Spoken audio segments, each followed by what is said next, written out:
Bienvenue à vous, chers téléspectateurs. Au sommaire de notre nouvelle page d'actualité, des employés du ministère de la Santé publique continuent d'exiger la libération des deux cadres de cette entité, Reynold Grandpierre et Sanon Marseille, enlevés en juillet dernier.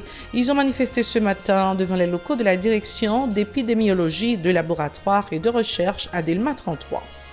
Les pluies diluviennes qui se sont abattues sur le département de l'Ouest ont provoqué des inondations, notamment dans la commune de Delma, particulièrement au niveau de Delma 33, où est située la sous-centrale électrique de Péligre.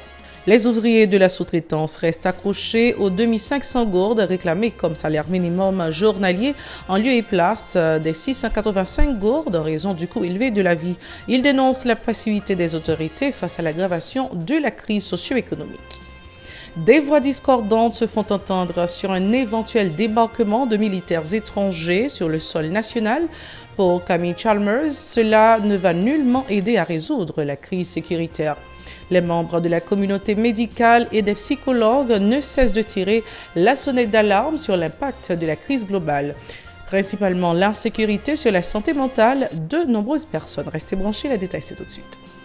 Si vous jugez que cette vidéo est intéressante, n'hésitez pas à liker et partager la vidéo. Et surtout, n'oubliez pas de vous abonner à cette chaîne et activer la cloche de notification pour ne pas louper aucune de nos vidéos.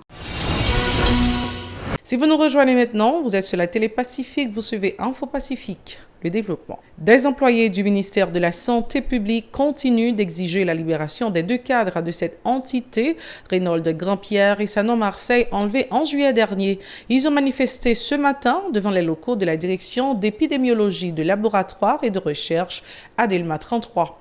Les manifestants ont érigé des barricades de pneus enflammés sur la chaussée qu'ils ont également bloquées à l'aide de plusieurs véhicules.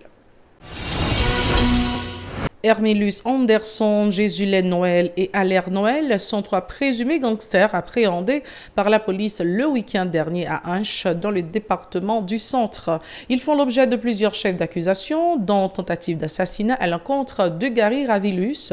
Ces malfrats seraient de connivence avec des bandes criminelles opérant dans les départements de l'Ouest et de l'Artibonite. Jésulène Noël serait impliqué dans l'assassinat de plusieurs policiers, selon la PNH. Autre dossier, les pluies diluviennes qui se sont abattues sur le département de l'Ouest ont provoqué des inondations, notamment dans la commune de Delma, particulièrement au niveau de Delma 33, où est située la sous-centrale électrique de Péligre. Des maisons ont été envahies par des eaux furieuses et la circulation était extrêmement difficile. Les voies étaient impraticables. Les ouvriers de la sous-traitance reviennent à la charge avec la réclamation de 2500 gourdes comme salaire minimum journalier en lieu et place des 685 gourdes en raison du coût élevé de la vie. Ils soulignent que les prix de l'essence ont été exagérément revus à la hausse par le gouvernement en décembre dernier, ce qui avait inéluctablement entraîné la hausse exponentielle des prix de tous les produits sur le marché local. Pour les syndicalistes, la plus grande partie de la population ne parvient pas à satisfaire ses besoins essentiels à cause de la crise économique sévère. Ils se désolent de l'incurie des autorités face à la situation, rappelant les différents mouvements qu'ils avaient enclenchés en vue de faire entendre leur voix. Écoutons les propos de Reynold Sanon de l'organisation Antenne Ouvrier Haïtien au micro de Véron Arnaud, Extravinsky des Rameaux. Nous avons un régime, la droite et l'extrême droite, PHTK, a dirigé depuis environ 12 ans. En fait, le régime la droite avec l'extrême droite, aucun côté sur la terre, aucun pays, pas jamais bon côté classe ouvrière et travailleur. Donc c'est ça, je nous connais. D'ailleurs, PHTK pas jamais fait aucune augmentation. Et c'est comme ça nous ouais, dernier soi-disant et salaire minimum qui gagne, donc c'est 685 gouttes. 685 gouttes. Et pas qu'à permettre de vivre. D'ailleurs, avec augmentation prix pétrole plus passé 180%, augmentation prix et transport plus passé 100%. Donc, comment pour ouvrier faire vivre avec 685 gouttes? Donc, c'est dans ce sens ouvrier depuis le 1er mai 2023, ils ont déclenché une série de manifestations pour revendiquer 2500 gouttes comme salaire minimum. Mais le gouvernement PHTK avec Ariel Henry en tête, il n'y a pas occupé. En outre, le syndicaliste monte encore au créneau pour dénoncer la mise à pied d'une cinquantaine de ses collègues à la Société nationale des parcs industriels Sonapi, une vague de révocation jugée illégale par Enel Dessanon qui exige la réintégration de ses ouvriers. Suivez. On cinquantaine d'ouvriers en diabète de révoqués. Bon, jusqu'à présent, ni il n'y a pas de prestation légale. Ouais, il y a pas de rendez-vous sur rendez-vous. Donc, il n'y a pas de prestation légale, ni tout, il n'y a pas reprendre. Donc, je nous connais, et depuis un bon bout de temps, dans le secteur sous-traitance, c'est un jouet comme ça à jouer avec ouvriers. On prend 2 mois, 3 mois, ils fait une usine, ils révoqué, pour être capable de pas gagner en pile temps à travailler dans l'espace là, et comme si on travaillait avec ouvriers, 2-3 mois, ils révoqué, donc sans, ils n'ont pas payé prestations légales. Donc c'est une situation ça et je nous connais tout type de gouvernement que nous avons, pas gagner affaires sociales, on prend les papes mettre au bon côté ouvriers, ouais, les ouvriers victimes, au contraire, ils ont toujours dénoncé affaires sociales qui plutôt défendre patron que défendre intérêt ouvrier. Le ministère de l'Agriculture, des Ressources naturelles et du Développement rural et celui de la Santé publique et de la population ont clôturé jeudi la première phase du programme multisectoriel de sécurité alimentaire et nutritionnelle lors d'une cérémonie à Pétionville. Plusieurs régions du pays ont été touchées par cette initiative visant à soulager les personnes les plus vulnérables face à l'insécurité alimentaire. Le titulaire du ministère de la Santé, Alix Larsen, s'est accordé un brin de satisfaction, indiquant que des cas de malnutrition ont été traités principalement dans le nord-ouest. Il est au micro de Hirsch Résil et Joseph François. Nous sommes parvenus aujourd'hui au terme du programme multisectoriel de sécurité alimentaire et nutritionnelle financé par l'Union européenne à travers le 11e Fonds européen de développement et mise en œuvre par le ministère de l'Agriculture, des Ressources naturelles et du Développement rural, le ministère des Affaires sociales et du Travail, le ministère de la Planification et de la Coopération extérieure. C'est le temps d'apprécier les résultats obtenus en fonction des ressources engagées pour la mise en œuvre de ce programme ambitieux et salutaire. J'insiste sur le mot salutaire, car en prévenant la malnutrition ou en la prenant en charge précocement, nous assurons l'avenir de nos enfants, l'avenir de notre pays. À l'analyse des extrants, des gains appréciables en termes de santé ont été indéniablement obtenus. Pour sa part, le secrétaire général de la primature, Jude Charles Faustin, dit reconnaître l'impact de la réduction du pouvoir d'achat de la plupart des citoyens sur la qualité de leur alimentation. Tout comme le commun des mortels, l'ex-député a dénoncé les agissements des gangs criminels qui contrôlent les entrées de la capitale, entravant ainsi la libre circulation des personnes et des biens. Plus loin, il plaide en faveur d'une nouvelle orientation de l'aide internationale. On l'écoute. Pour certaines familles haïtiennes, la crise économique actuelle est caractérisée par la réduction de leur pouvoir d'achat, rendant inabordables des produits de base comme la nourriture. L'objectif ultime de l'amélioration de la sécurité alimentaire dans notre pays est d'améliorer la situation nutritionnelle et le bien-être de la population dans son ensemble, et notamment des enfants.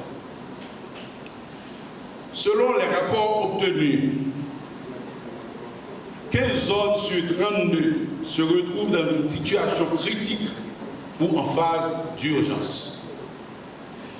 Les ménages y sont en proie à des déficits alimentaires extrêmes, malgré le recours à des stratégies de survie. Il s'agit principalement des zones du Grand Sud affectées par le séisme du 14 août 2021, le Haut Plateau et ses prolongements dans le nord et l'Artibonite, le nord-est, le nord-ouest, la Gonave et 3 communes de la zone métropolitaine les plus affectées par les activités de gang, dont Cité Soleil, Port-au-Prince et Croix-des-Bouquets. Parlons d'éducation, les examens d'État débutés le 31 juillet ont pris fin jeudi dans les différentes régions du pays. Dans la capitale, si certains candidats ont subi ces tests avec brio, par contre, d'autres ont eu du mal à terminer leur copie. Un constat établi par Guel Désidore, responsable du centre de l'École nationale Colbert-Lochard à l'avenue La Martinière, Bois-Vernat. Selon lui, les candidats au bac permanent ont patiné, ils n'ont pas été à la hauteur à cause de l'abandon des salles de classe pendant trop longtemps. À son avis, ces derniers devraient bénéficier de cours de mise à niveau lors des prochains examens. Écoutons-le au micro de Yasmine Sanon et Myriam Auguste. Nous-mêmes qui constatons, nous faisons étant que responsables, le constat c'est que nous pas à la hauteur. Donc, pendant que nous parlons pas à la hauteur, les gens ont 6 mois, 1 an, ils ne pas chita en salle de classe ou bien ils parlent en cours de rattrapage.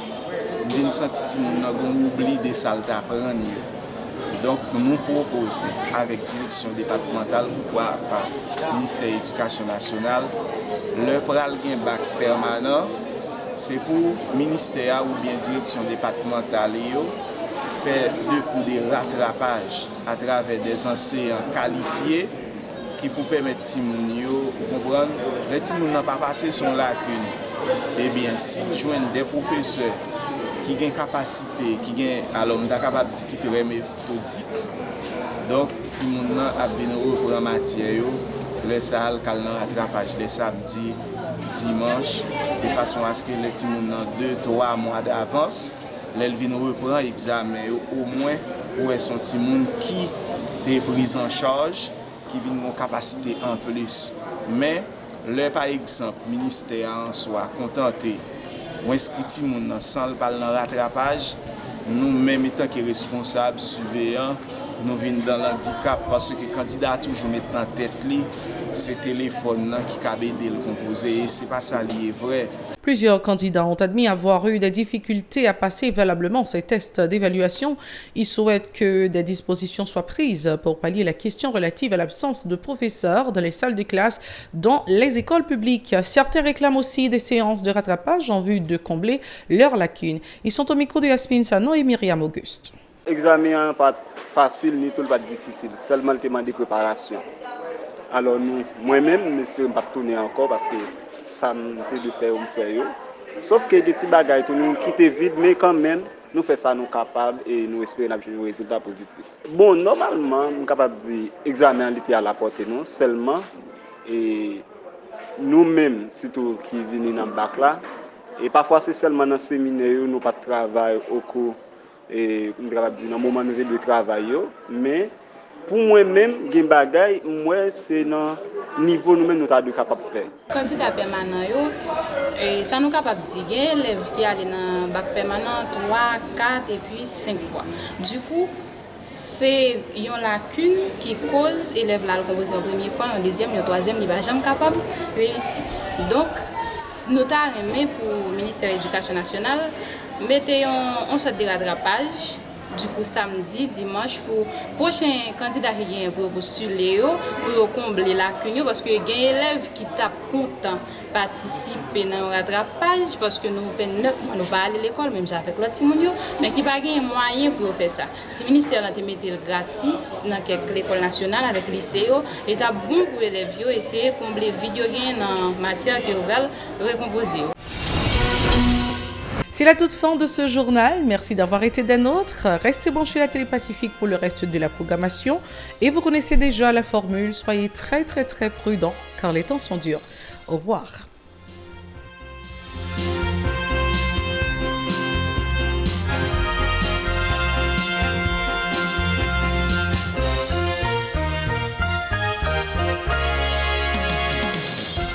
Si vous jugez que cette vidéo est intéressante, n'hésitez pas à liker et partager la vidéo. Et surtout, n'oubliez pas de vous abonner à cette chaîne et activer la cloche de notification pour ne pas louper aucune de nos vidéos.